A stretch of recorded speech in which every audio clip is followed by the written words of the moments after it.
Hujumbo Espresso Talk Today community. It's Mel here. Welcome to the Wellness Show. The Espresso Talk team today felt it was important to take a short break to do a bit of self-care this week. Many of the topics that we discuss on our show, like systemic racism, black rage, and last week's show on handling racially stressful encounters, can feel a bit heavy. These topics are important. That's why we discuss them. But we also need to make sure that we take a breather and check our mental health and well-being. That's what we're doing today. In this show, we will focus on courage. Courage is an essential part of a happy life. It takes courage to face many of the difficult issues and events that we are presented with daily. Things like poverty, violence, racism, war, climate change take courage to address and handle. It also takes courage to practice self-care, to prioritize yourself, to practice forgiveness and unconditional love, even to say no. These all take courage. Self-care is an act of courage, and that's what Robin will focus on today. She's going to bring in the Stoics, who valued courage as a virtue, and then end with an uplifting folktale about courage. This is going to be an empowering and definitely uncommon show. Let's get started. First, let's get very comfortable by sitting or lying down. Take a deep breath in through your nose. Now out through your mouth. Close your eyes if you're comfortable doing that and it's safe. Now here's Robin to start the show. Hello, Espresso Talk Today community. Hujambo and Asante Sana for joining us today. It's Robin here, and today we're having a show about wellness. Just like Elder Mel said, and thank you so much for that great introduction, it's important to talk about wellness. We talk about the other issues, but we're also thinking wellness. So, let's get to it. Today's show focuses on a quality or characteristic that everyone needs. Sometimes we might need a lot of it. Other times we might need just a bit. But it should always be in your arsenal of wellness. Without further ado, this all-important quality is courage. Perhaps this isn't a surprise to you. It was to me. These are difficult times. COVID-19 is raging. Racism is raging. Unfortunately, that's not new.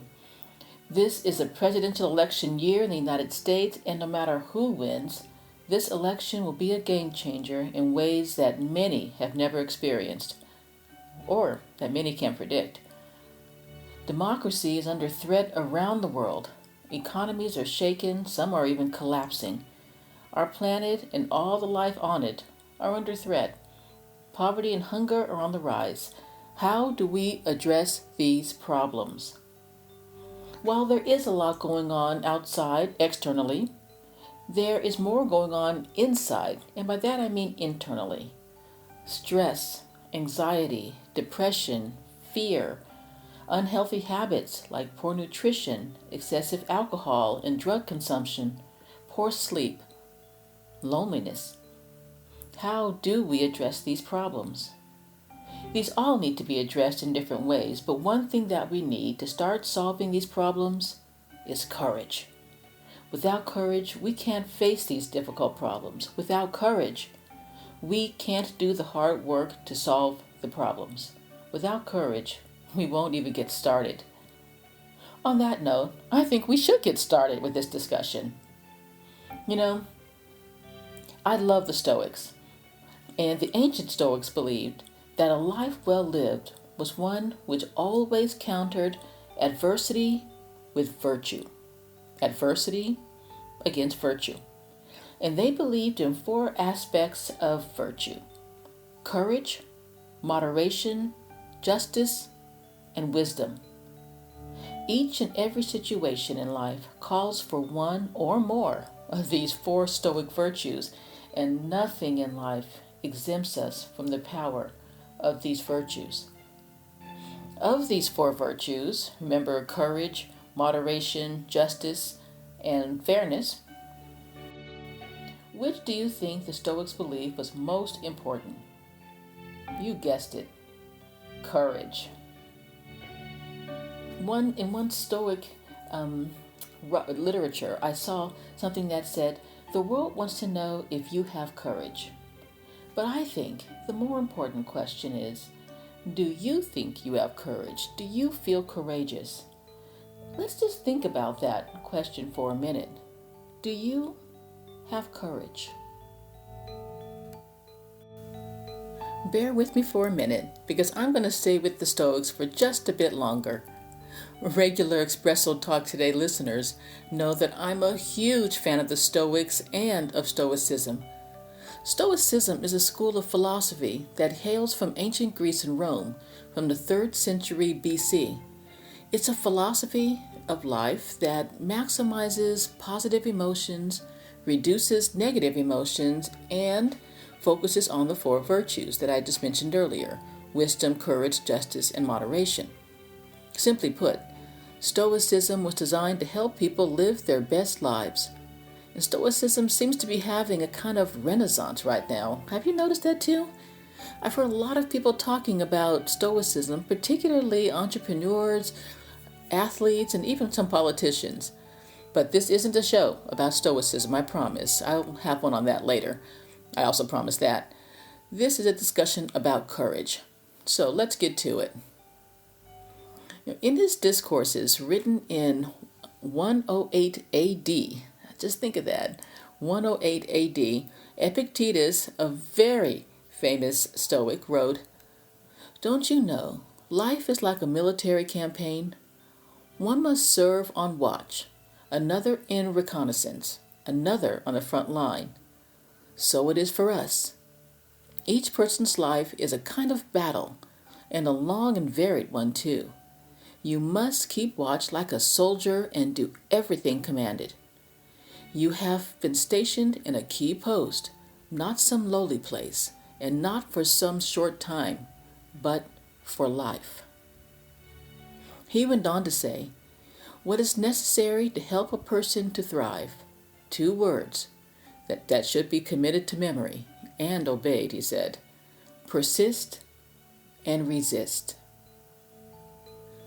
It's a timeless symbol of Stoicism, the lone knight fighting a war they can't hope to win, but fighting bravely and honorably nonetheless. It's Thracia challenging Nero, even though the challenge will cost him his life and fail to stop the evil man. It's Marcus Aurelius struggling not to be corrupted by absolute power, to be a good man in the face of Rome's decadence and decline. These are Seneca's last words to the tyrant. And listen, because they are powerful. "Nero can kill me, but he cannot harm me." What? Let's hear that again. "Nero can kill me, but he cannot harm me." Jumping ahead in time, courage is a young African American woman refusing to be moved out of her seat on a segregated bus in Montgomery, Alabama. That's right, courage is Rosa Parks. It's also Harriet Tubman, who, after escaping to freedom, returns to help other enslaved people get to freedom. It's black soldiers fighting Nazis in Europe, then returning home to continue the fight against racism and bigotry. It's John Lewis and others marching across the bridge named after a Klan leader, I won't say its name, and facing police violence to fight for the right to vote. It is numerous named and unnamed people fighting for human rights and dignity for all people around the world. But it's also an internal fight. Sometimes it's the struggle to get out of bed and get dressed, even when burdened by depression, anxiety, or grief. It's eating healthy foods, though surrounded and tempted by unhealthy food choices. It's wearing a mask, even though others laugh and ridicule you. It's refusing to have just one drink. It's staying home to study even though your friends are encouraging you to come out and party. It's choosing to love yourself even though you can think of plenty of reasons not to. It's forgiving yourself and forgiving others, even though you've been carrying anger and resentment for so long that you don't know life without these feelings. It's getting out of bed in the mornings your anxiety overpowers you. It's letting go of the toxic relationship you're trapped in for so long. And it's showing up in this oftentimes unkind world that we live in right now. Courage is needed everywhere, every day, in big and small situations, during happy times and hard times. That's why courage is so important and why we're talking about it today. Each fight, even if somewhat futile, requires enormous amounts of courage. Each requires resisting the comfort of the status quo and coming to one's own judgment. Thracia had to stick his neck out, literally, when he put a spotlight on Nero's tyranny, and unfortunately, he lost his neck as a result. Marcus Aurelius could have lost himself in oblivion and power, but instead, he fought a lifelong battle against himself, within himself, to improve and to help others. That's Stoic courage, and that's also modern courage. Courage to face misfortune, the courage to face death, the courage to risk yourself for the sake of your fellow human, the courage to hold to your principles even when others get away with or are rewarded for disregarding theirs, the courage to speak your mind and insist on truth, the courage to be yourself and to let others be theirs, the courage to surrender to your beliefs and to your principles and to your highest self. So we've talked about courage then, but we haven't actually defined it. And Special Talk Today listeners know that I love a good definition, that I like to begin with a definition. I've delayed it a little bit this time, but it's time for thinking. What is courage? Well, the simplest definition is that courage is the strength to do something that scares you. Courage is simple. What I mean is, and I don't mean that it's easy, but what I do mean is that it's not something only superheroes have, not something you only get during momentous life or death situations. Courage doesn't always look grand. Sure, in these heart-stopping times and moments, courage shows its life-changing powers. But courage can also be quiet. It's something we draw strength from during our little everyday battles. I believe real raw courage is the simple, everyday, quiet, unreserved strength to keep moving despite the smallest and biggest fears that we have. Nelson Mandela, he is just always quotable, said, "I learned that courage was not the absence of fear, but the triumph over it. The brave person is not he, she, or they who doesn't feel afraid, but the person who conquers that fear."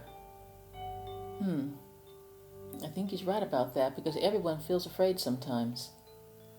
But I actually broke it down and I've identified 6 different kinds of courage.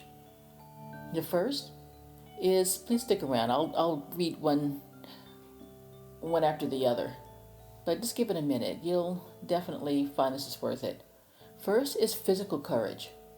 This is the courage most people think of first, bravery at the risk of bodily harm or death. It involves developing physical strength, resiliency, and awareness.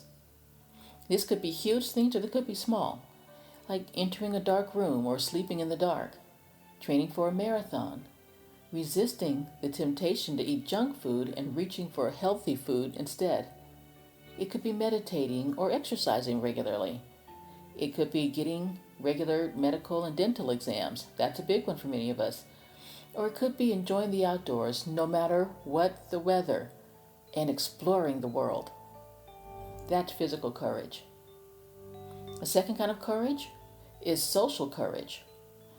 This type of courage is also very familiar to most of us, as it involves the risk of social embarrassment or exclusion, unpopularity, or even rejection.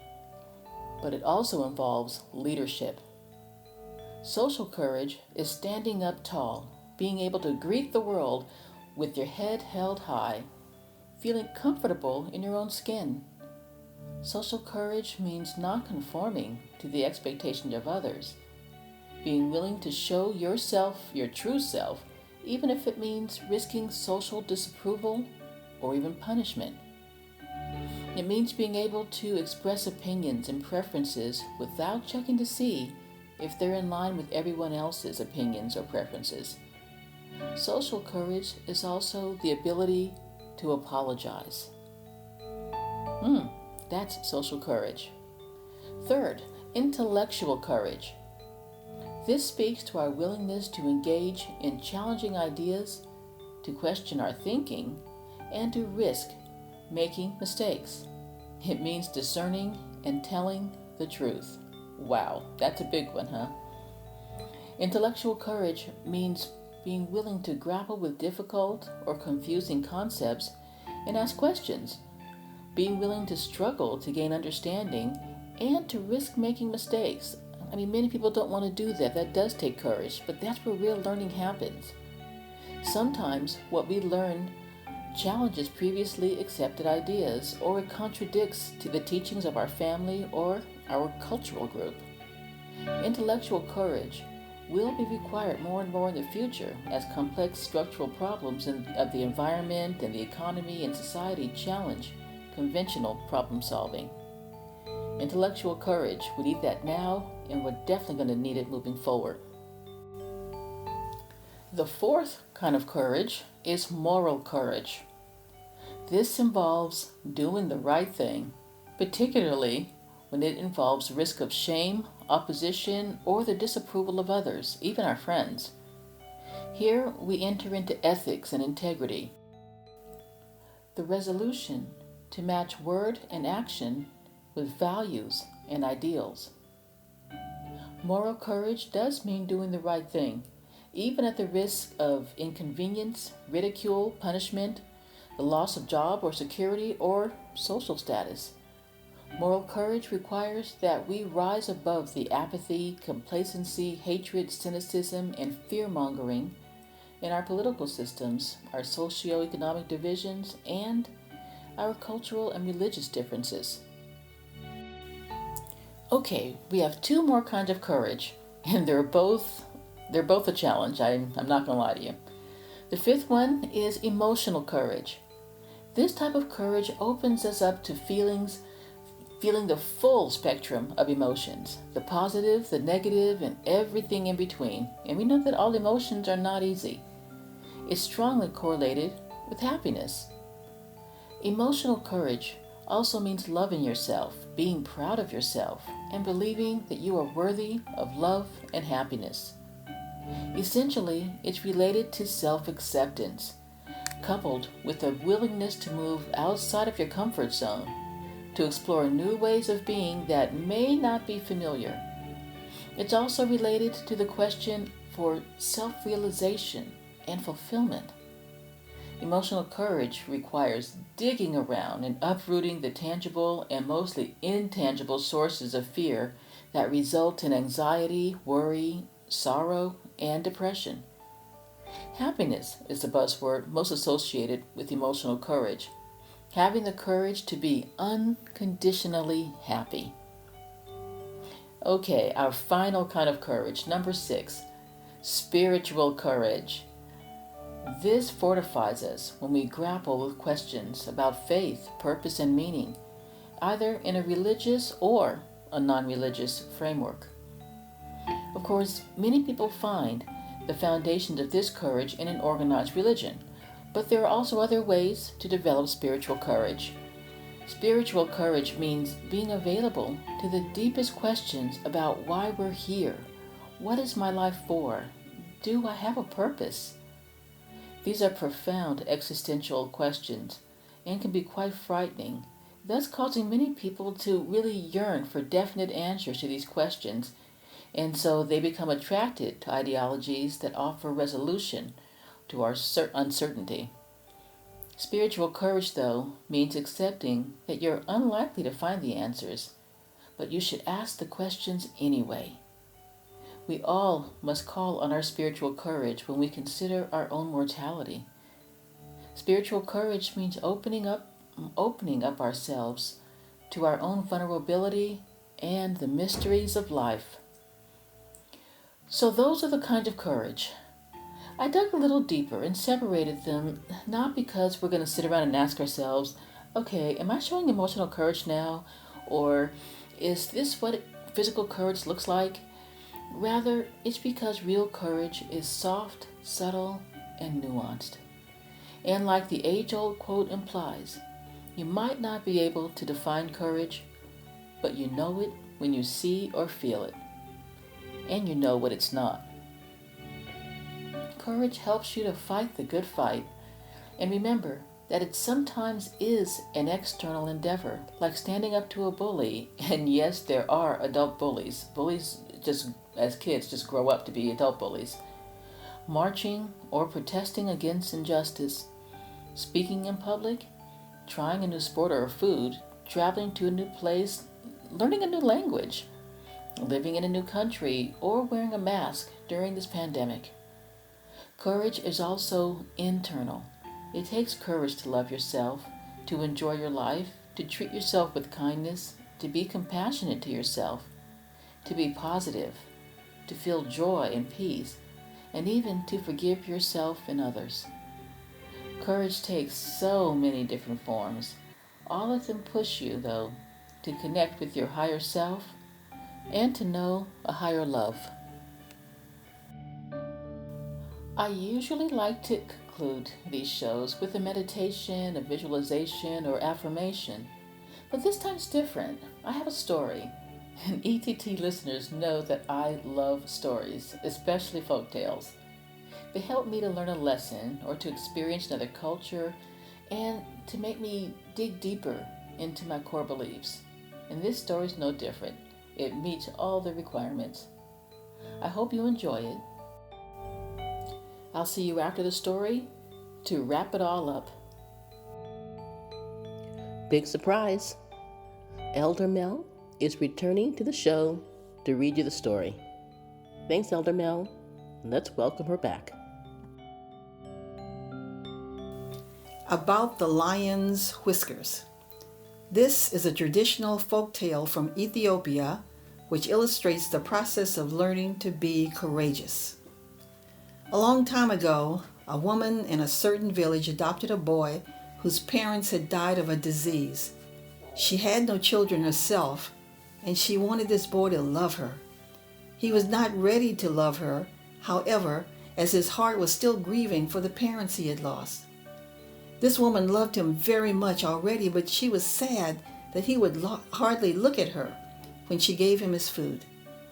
She thought she would ask advice from the wise healer in the next village and see if there was some magic that could make the child love her. "There's a special drink which I can make for you to give to the boy," said the healer. "When the child drinks it, he will love you as his mother." "Please make this for me," the woman begged. The healer raised one finger. "It's difficult to make. It requires the whisker of a living lion."